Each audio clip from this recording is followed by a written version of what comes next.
Et pour terminer cette rencontre, nul besoin de présentation, j'inviterai M. Bernard Landry à prendre la parole.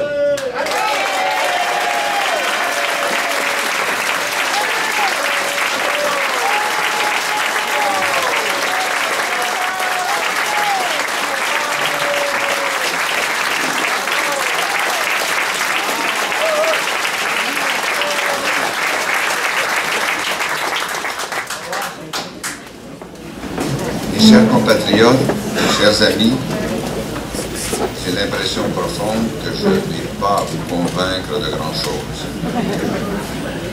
Ce qui a été dit était clair, était rationnel et passionnel en même temps. Ce qui a été dit était clair, était passionnel et rationnel en même temps. En plus, je le dis assez fort. Yves Beauchemin vous a parlé de sa mère, qui a 93 ans et qui a vu la dégradation de la langue française en dehors du Québec. Je vais vous parler de la mienne, qui a 98 ans. Et je vais la voir tous les dimanches, sauf aujourd'hui. Je suis allé hier pour être avec vous aujourd'hui. Pour vous raconter en particulier cette petite anecdote au sujet de ma mère. L'an dernier, il y a un de ses neveux de l'ouest du Canada. Il fut une époque, vous savez, où on a eu cet exode, qui a demandé à venir la voir. Elle l'a reçu, mais elle avait besoin d'un interprète. J'étais obligé d'aller à une famille. Il ne parlait plus français. Et en plus, c'est un évêque catholique. Alors imaginez-vous les autres. Le Canada, qui pavoise à bien des égards, mais dont le prestige s'est lamentablement effondré dans bien des domaines au cours des dernières années, dont celui de l'environnement. Le Canada, c'est le dernier de la classe en environnement. Et à Copenhague, dans les jours qui viennent, c'est Stephen Harper, le chef, qui va aller parler aussi en notre nom, qui sommes les premiers de la classe. C'est ça le Canada.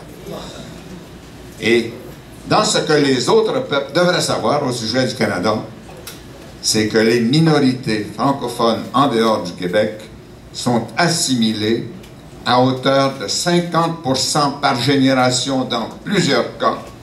Et nos frères et sœurs d'Acadie, les plus résilients, les battants les plus énergiques, sont assimilés à hauteur de 10%.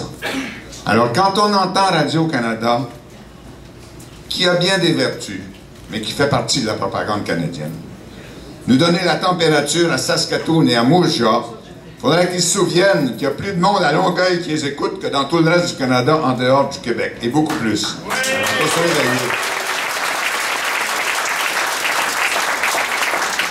Ce qui nous réunit ici, aujourd'hui, chers amis, est le contraire d'un réflexe de repli sur soi. Ce n'est même pas du nationalisme.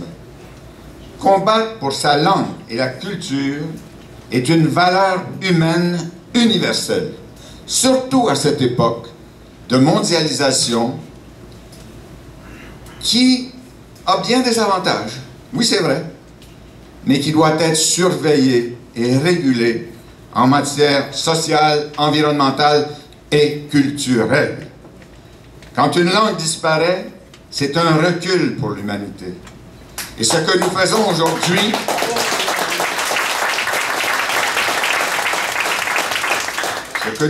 aujourd'hui, c'est une réunion humaniste qui pourrait se tenir dans beaucoup d'autres pays du monde, et il y a d'autres pays qui en tiennent. Je vais vous raconter une petite anecdote. Je suis allé, il y a quelque temps, donner un cours d'une semaine en Chine, en République populaire de Chine, sur les sujets qui sont les miens, économie, crise économique, façon d'en sortir. Et le recteur de l'université m'a demandé, avant de commencer mes cours le lundi, de faire une conférence pour l'ensemble de la communauté universitaire le dimanche. J'ai dit oui. Et je suis entré dans l'amphithéâtre, il y avait 4000 personnes. C'est ça la Chine. À l'UQAM, il y en aurait eu 84. Et j'ai parlé de mes sujets habituels, donc. Il y a eu une période de questions. sur mes sujets habituels. Et puis, il y a une jeune femme qui s'est approchée du micro, puis elle a dit, monsieur, quelle est la situation linguistique au Québec, le français, l'anglais? Alors, j'ai répondu rapidement, le français est la langue nationale du Québec, comme le mandarin est la langue nationale de Chine. Il y a 4000 debout à applaudir. J'ai dit, le recteur était à ma droite. J'ai dit, monsieur le recteur, ils connaissent le Québec? Il dit, pas du tout, il n'y en a pas 5% qui savent que ça existe. Ils applaudissent la deuxième partie de votre phrase. C'est ça. Les nations ont leur langue, ça fait partie de leur âme, c'est la clé pour leur culture. Alors le combat que nous faisons est un combat d'une grande noblesse, comme celui que nous faisons pour notre indépendance nationale. C'est un devoir civique et une qualité humaine de premier rang que d'aimer sa patrie. Déjà Homère, quelques siècles avant Jésus-Christ, disait « Rien n'est plus doux que l'amour de la patrie ». Et Barack Obama n'a pas dit d'autre chose dans son discours d'investiture. Et Tony Blair, quand il a démissionné, il a dit ceci, c'est un peu trop, mais quand même, quand on parle de nationalisme, Tony Blair a dit « I have been proud to be the leader of the greatest nation on earth ». C'est loin de René Lévesque, ce qui dit on est peut-être quelque chose comme un grand-père. Mais sans se prendre pour d'autres, nous sommes, en termes de créativité, de résilience culturelle et aussi maintenant sociale et économique, un grand peuple. Pas peut-être, pas.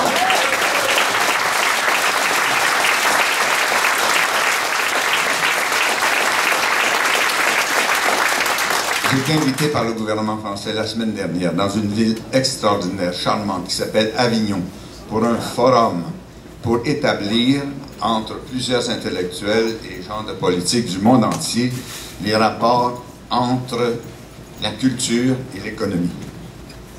Et le Québec, à leurs yeux, et je l'ai présenté comme tel, est un fantastique laboratoire pour le rapport entre ces deux valeurs. Nous nous sommes battus pendant des siècles pour sauver notre culture.